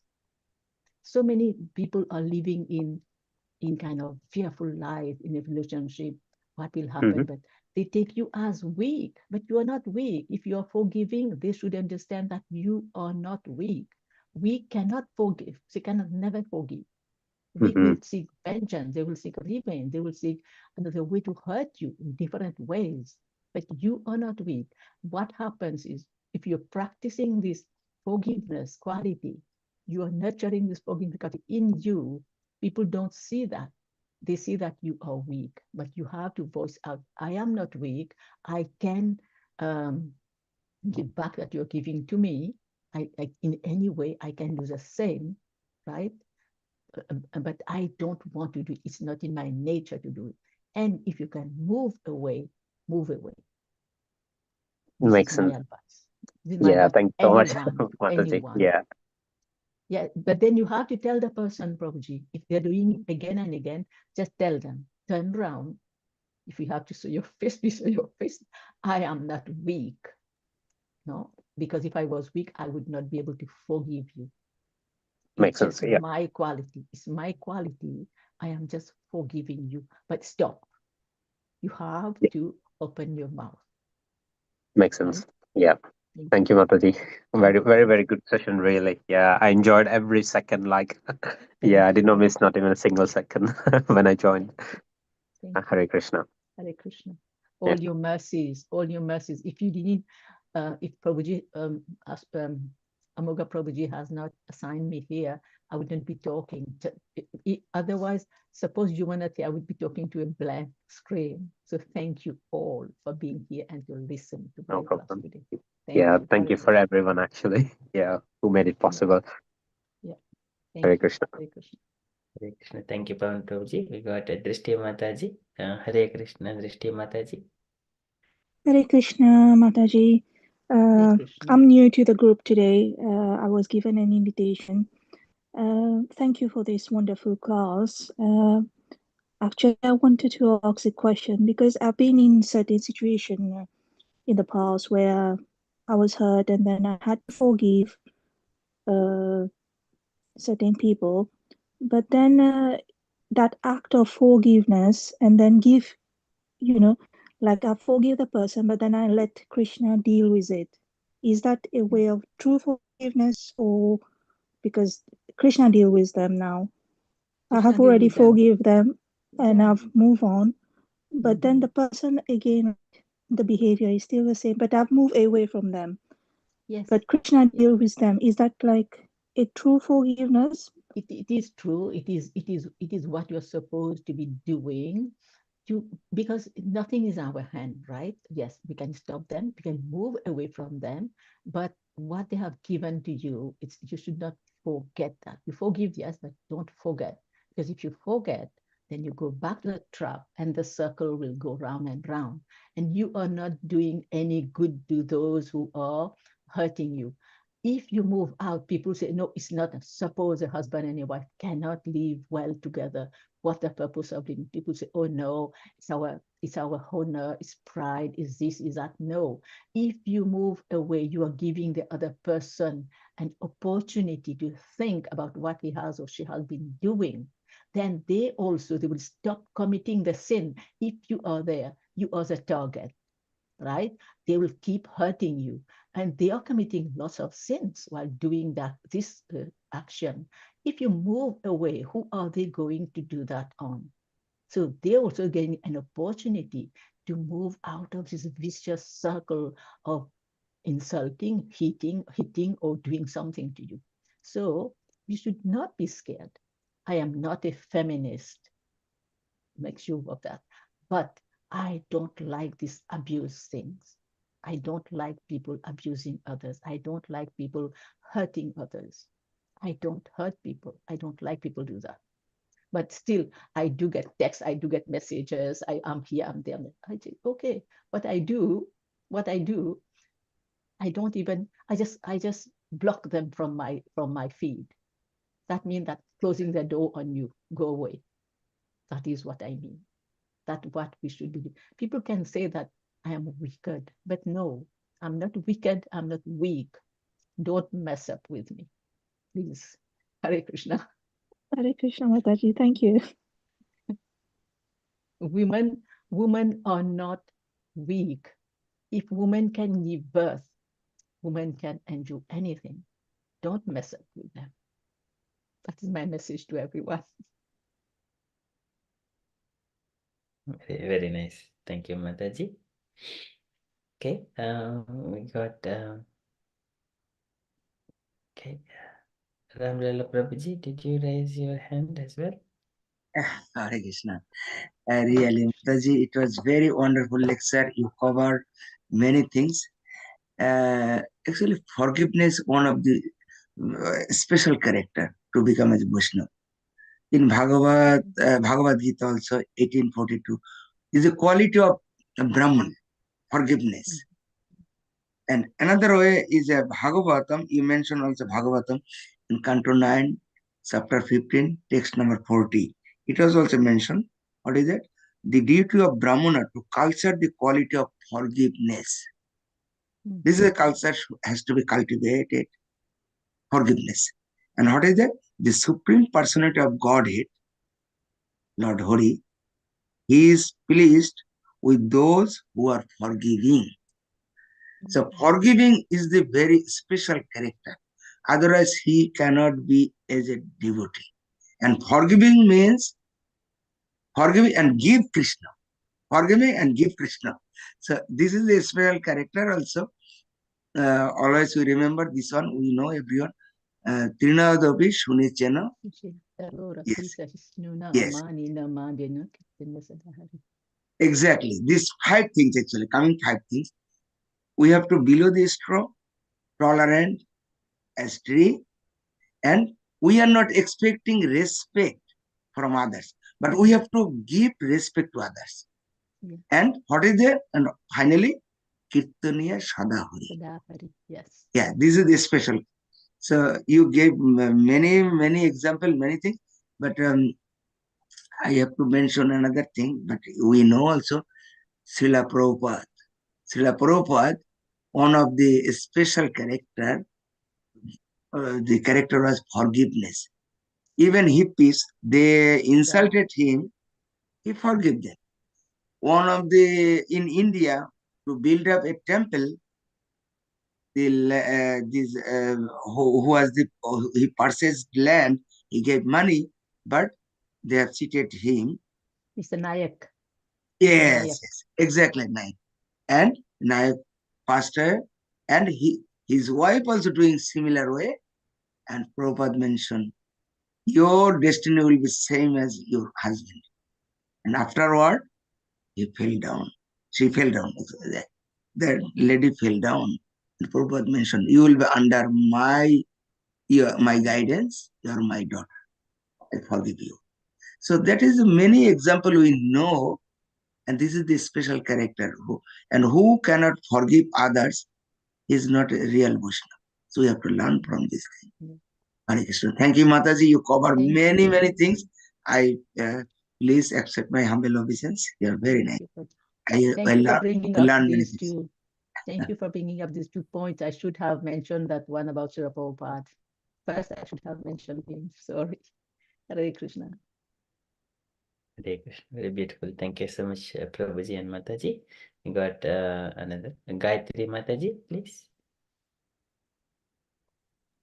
Hare Krishna, Prabhuji. Hare Krishna, Indulekha Mataji. Such a wonderful class with all the beautiful pictures and everything. Like, we have everybody who has forgiven in all the Bhagavatam as well as Chaitanya Charitamrita, including Jesus Christ also. You have mentioned so beautifully. Thank you, Mataji. And when it comes to forgiveness, like when we came to Canada first time in 2007, we met a family here. They are Sikh family, Punjabi Sikh family in Victoria, BC. And when we met them, we didn't know anything about them. And then when I was reading some magazine, in that I saw their pictures, and then it was mentioned that the thing was, it was written that their 14-year girl was killed by some of her friends under the bridge, which was very shocking for me. When we met them, I didn't realize that, but after, when I read the magazine, I was like, these are the same people who we met. We went to their house. They had a tiny the parrot, and we had conversation with them, and they such nice people. They didn't mention anything about that, and in the magazine later I understood that their daughter, 14-year daughter, was killed because of bullies who bullied her and killed her, drowned her into the water.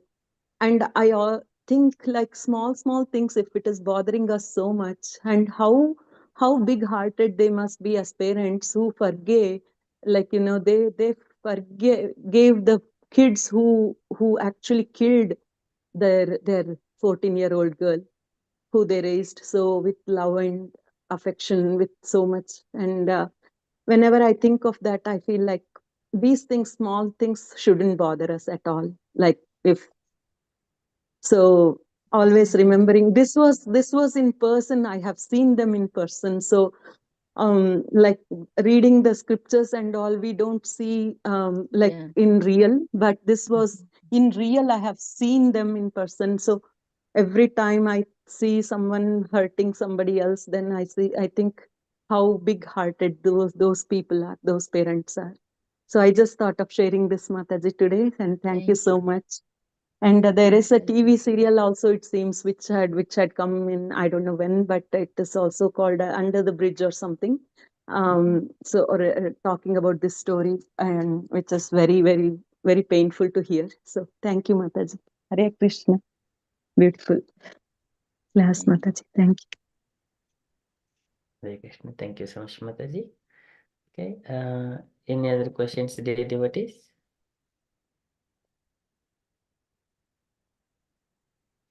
Yeah, we got one more message from Saurabh Prabhuji. Very nice class, Mataji. You are truly blessed preacher and educator. Like to hear more classes. Hare Krishna. Hare Krishna. It's all your mercies. And whatever little knowledge we have to share it. It's kind of eyes opener so that when we are in situation like that, we know what to do. I also learned, I think Pawan Prabhuji had his hand up and then. Yeah. So I have a quick thought in my mind. So you have presented a very, very good presentation to us, which can say, change our lives, transform our lives. So I would like to, kind of give a gift that is like, so you have given us really good lesson. So the biggest gift is like implementing that. So can I ask everyone, like all of the people in this room, so we might have small, slight, kind of a grudge in anyone in the life. We might be thinking about that. We might be thinking about ex-colleague, Y colleague, maybe previous company job, and people over there and stuff like that. There are many things. So why not from today? Like we heard really good session. Why not take an oath, like forgive everyone and have a blissful journey towards Krishna? What do you say? Thank you, So Prabhuji. yeah, I think it's a very, very good suggestion. I yeah, just hope that everybody takes it on board and just not to please me, not to thank me, to perfect their own life and then exactly. move Yeah, on gracefully. Hare yeah. Krishna. Hare Krishna. Hare Krishna. Thank you, Prabhuji. Thank you so Thank you, much. Pawan Prabhuji. Yeah.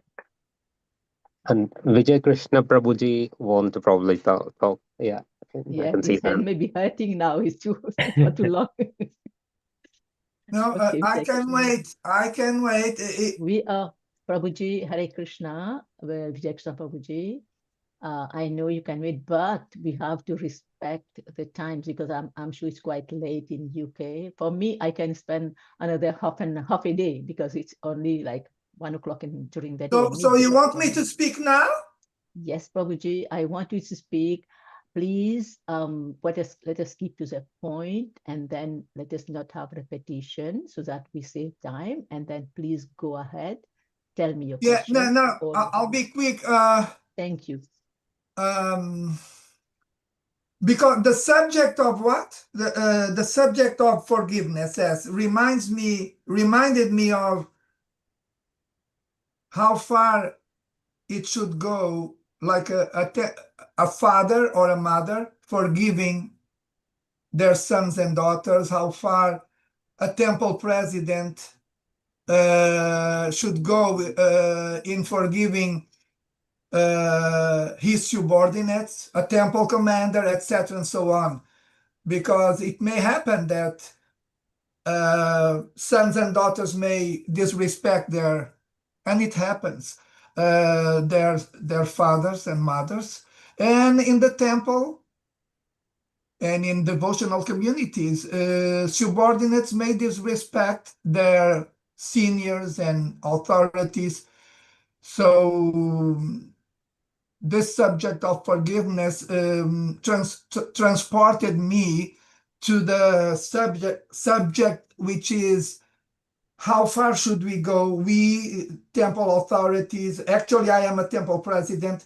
How far should we go in relation to forgiving our subordinates? And because of that, I have three quotes, very, very brief, and I will read it very quickly, coming from one of my Shiksha gurus. You may know who he is. I'm quite sure that you know who he is. He's very famous in Vaishnava circles, Chanakya Pandit. And from his Chanakya Niti Shastra, there are three quotes related to, in some way, because this concept of forgiveness reminds me about the concept of educating people. Because if you have to forgive, it's because someone offended you. And offensive people in general are not very, very well educated. If you have good education, the tendency for you to offend people will be very small.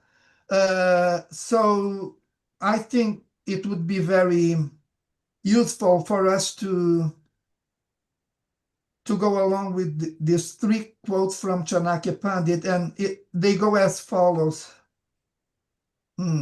This is quote number 10 from chapter 2 of Sri Chanakya Niti Shastra, and it goes as follows. So quotes 10, 11, and 12. Quote 10 goes as follows. Wise men should always bring up their sons in various moral ways. For children who have knowledge of Niti Shastra and are well behaved become a glory to their family.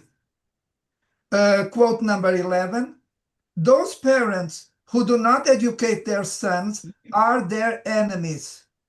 For as is a crane among swans, so are ignorant sons in a public assembly. And quote number 12 goes as follows. Quote, many a bad habit is developed through overindulgence, and many a good one by chastisement. Therefore, beat your son as well as your pupil. Never indulge them. And he adds the saying, spare the rod and spoil the child. Of course, I'm not in favor of physical violence in relation to beating my subordinates, but I am in favor of beating them in the sense of freeing their minds from nonsense by instructing them in such a way that I could be there making use of the required instruments for it to happen. It's not that I am a temple president who is in favor of using a rod in the physical sense to beat what the pulp out of my subordinates. No, I wouldn't do that. But beating their minds, like Bhaktisiddhanta said, beat your mind in the morning 100 times with a shoe, and beat your mind in the evening 100 times with a broom. Yes. So now my question would be, because you said about forgiveness also, you said that one of the personalities you brought to the Sangha was Gandhi.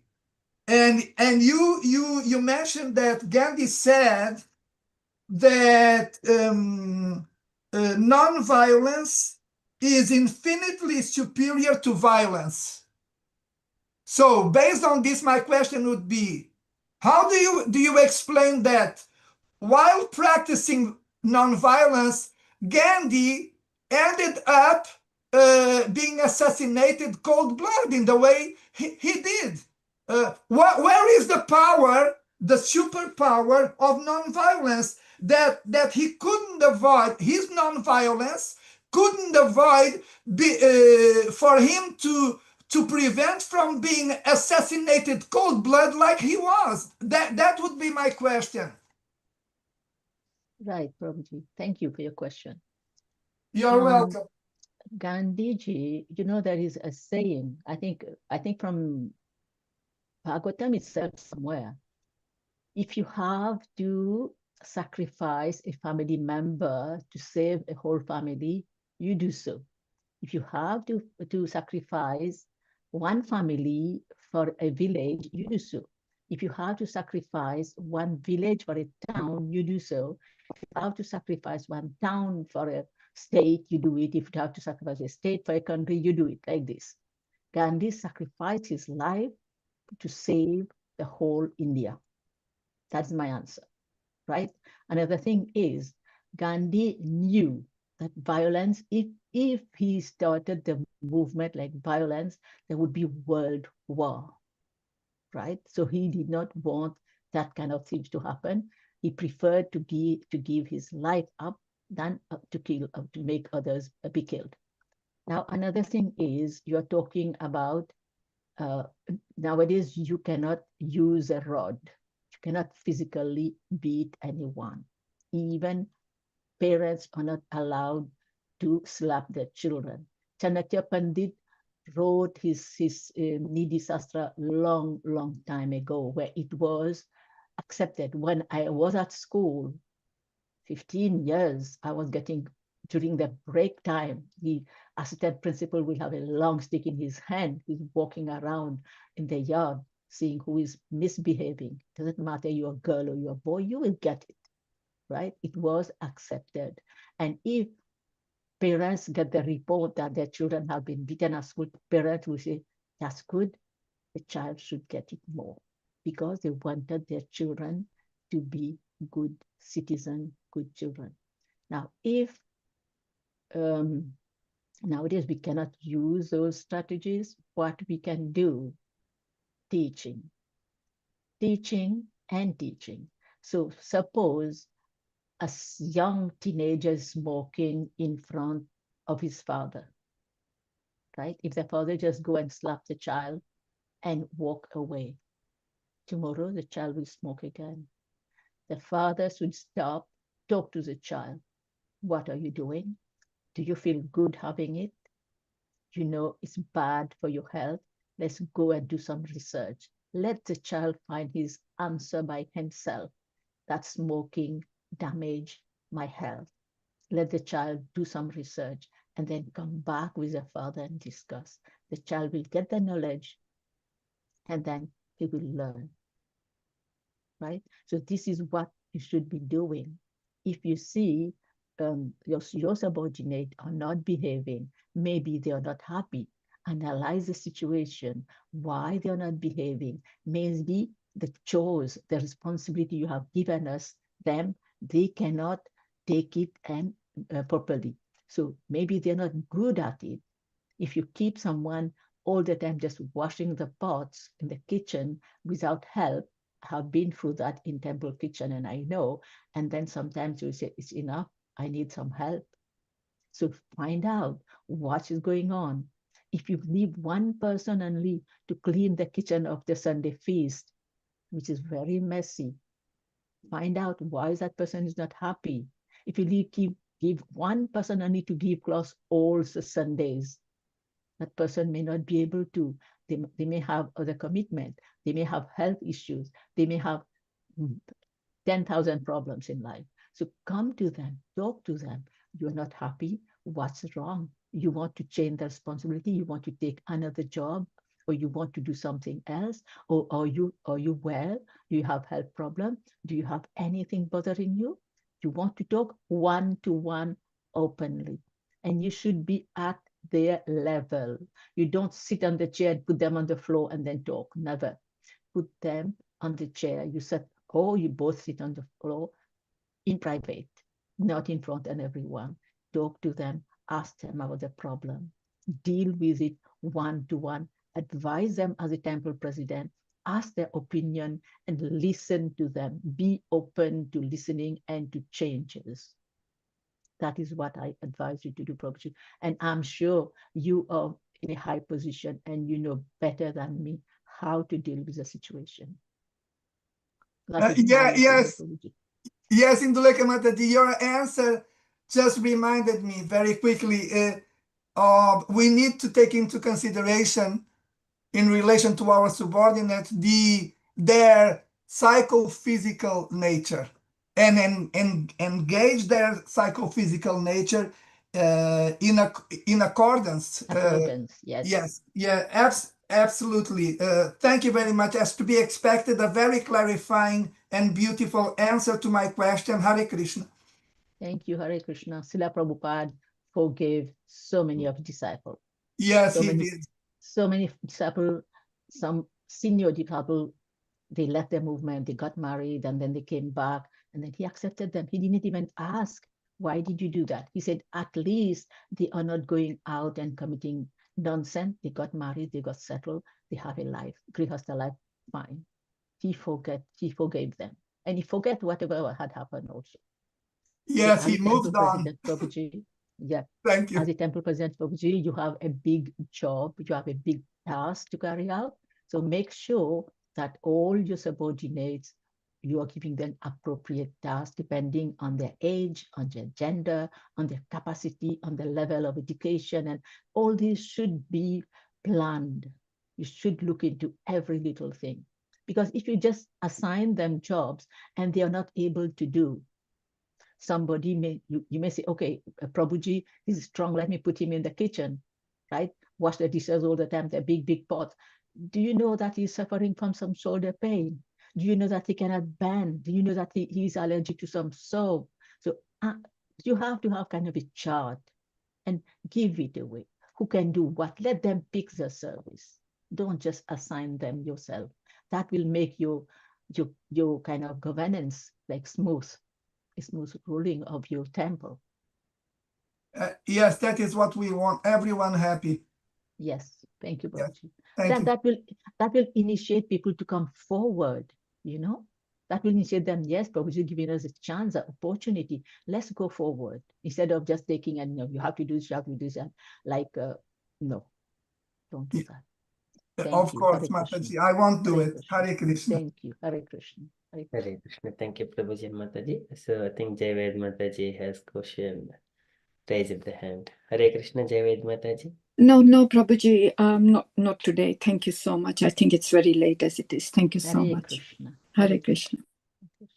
So Okay. I think we should stop now because it's late. Everybody had to wake up early in the morning. So yes, Prabhuji. Okay, so can I request all devotees kindly unmute and do the loud high words to Indulekha Mataji for kindly sharing power of forgiveness to all of us. Hari Hari Bol. Bol. Hari Bol. Hari Bol. Hari Bol. Thank you so much, Mataji. Very beautiful. Hare Krishna, Krishna Krishna, Hare Hare, Hare Rama, Rama, Hare Rama Rama, Rama, Rama Hare Rama, Hare. Hare Hare. Hare Krishna. Indulekha Mataji ki jai. Yeah. Jai. Jai. All of you ki jai, Uxbridge Yatra ki jai. Because if you are not there, what am I going to do here? Thank you. Hare Krishna. Hare Krishna. Thank you, Mataji. If you are happy, Mataji, we shall move to next Narasimha prayers and wind up. Yes. Yes, Prabhuji. Okay, thank you so much. Can I request Gaurangi Mataji to do the Narasimha prayers if you are available, Gaurangi Mataji? Hare Krishna Prabhuji, I am here. Okay, very nice. And Pavan Prabhuji, would you Yeah. like to respond, Prabhuji? Sure, I can follow Mataji. Yeah. Yes, beautiful. Thank you. When you're ready, Mataji. Okay, Prabhuji.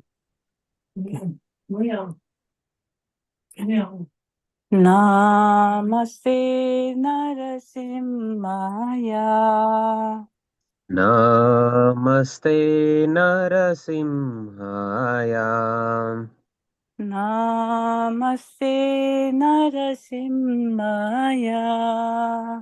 Namaste Narasimhaya. Praladadaine. Praladadaine. Praladadaine. Praladadaine. Hiranyakashipurvachahai. Hiranyakasipurvakshah. Hiranyakashipurvachahai. Hiranyakasipurvakshah. Silatankanakhalai. Silatankanakalaye. Silatankanakhalai. Silatankanakalaye. Ito Narsimha Parato Narsimha. Itho Narsimha Parato Narsimha.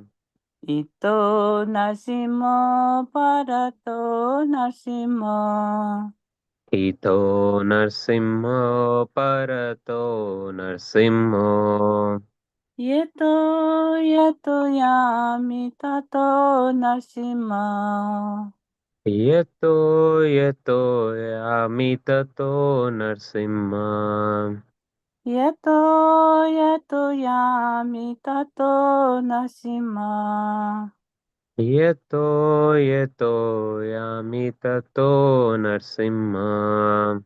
Bahir Nisimha Hridaye Nisimha.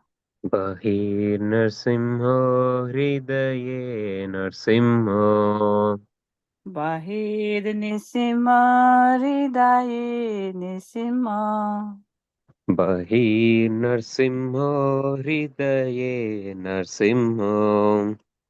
Narsingamadhim Saranam Prapade. Narasimhadim Sharanam Prabhadye.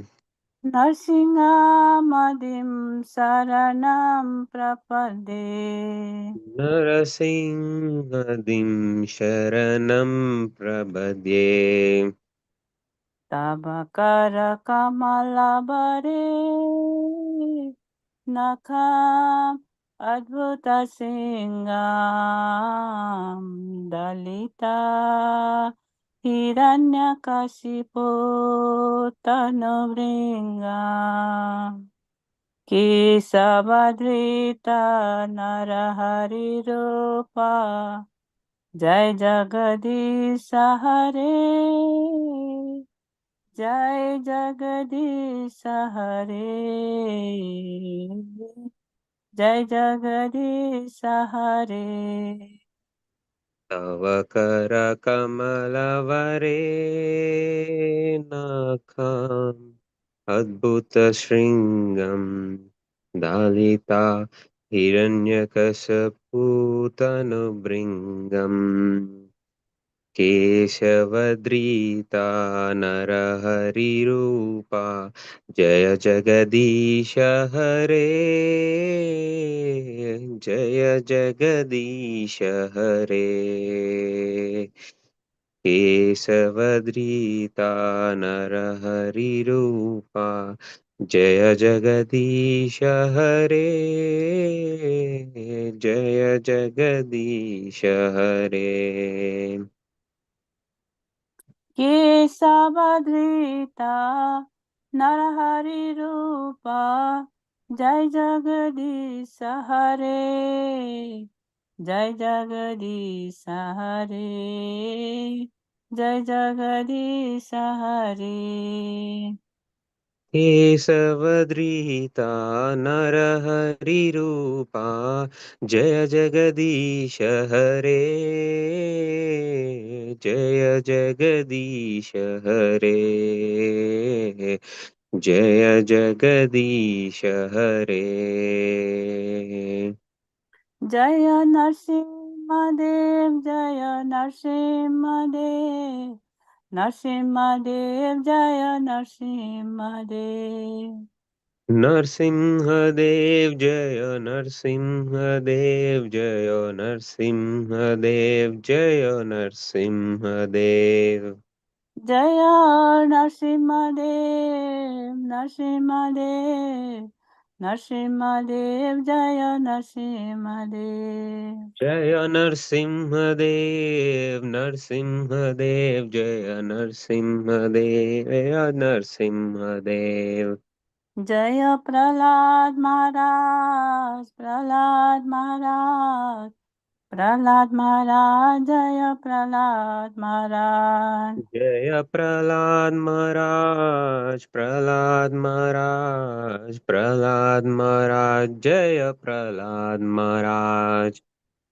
Jaya Jaya Prabhupada Prabhupada Prabhupada Jaya Jaya Prabhupada जय जय प्रभुपाद प्रभुपाद प्रभुपाद जय जय Prabhupada Jaya Jaya Gurudev, Gurudev, Gurudev, Jaya Jaya Gurudev. Jaya Jaya Gurudev, Gurudev, Gurudev, Jaya Jaya Gurudev. Nitai Gaura Hari Bol, Hari Bol, Hari Bol, Jaya Jaya Hari Bol. Nitai Gaura Hari Bol, Hari Bol, Hari Bol, Jaya Jaya Hari Bol. Sorry, Prabhuji, I didn't say Prahlad Maharaj. Jaya Prahlad Maharaj, Prahlad Maharaj, Prahlad Maharaj, Jaya Jaya Prahlad Prahlad Maharaj. Maharaj. Prahlad Maharaj, Prahlad Maharaj, Prahlad Maharaj, Jaya Prahlad Maharaj. विघ्न विनाशकारी नृसिंहदेव भगवान की Jai. अनंत कोटि वैष्णव वृंद की Jai. जय गौर Premanandi Hare Hare Hari Hare Hari Bol. Bol. Hare Krishna. Thank you, Prabhuji, for the gift Hare of Krishna. opportunity. Hare Thank you, Prabhuji. Hare Krishna. And Thank you, Mataji. I'm sorry. Who was the female voice singing? Gauringe Mataji Prabhu. Oh, thank you, Prabhu. Hare Krishna. Hare Krishna. Thank you so much, dear devotees. It was very beautiful kirtan. And thank you so much, everyone, for kindly hearing that lecture. Thank you so much, Indulekha Mataji, again. And we would like to hear you again and again. Thank you so much. If you are happy, Mataji, we shall conclude our session for tonight. Thank you, Prabhuji. Vanchakalpatarubhyascha Kripa Sindhubhya eva cha Patitahamam Pavanebhyo Namaskar, Namo Namo. Ananta Go Koti Gote Vaishnavindi ki Vaishnavinda ki Jai. Jai. Srila Prabhupada ki Jai. Jai.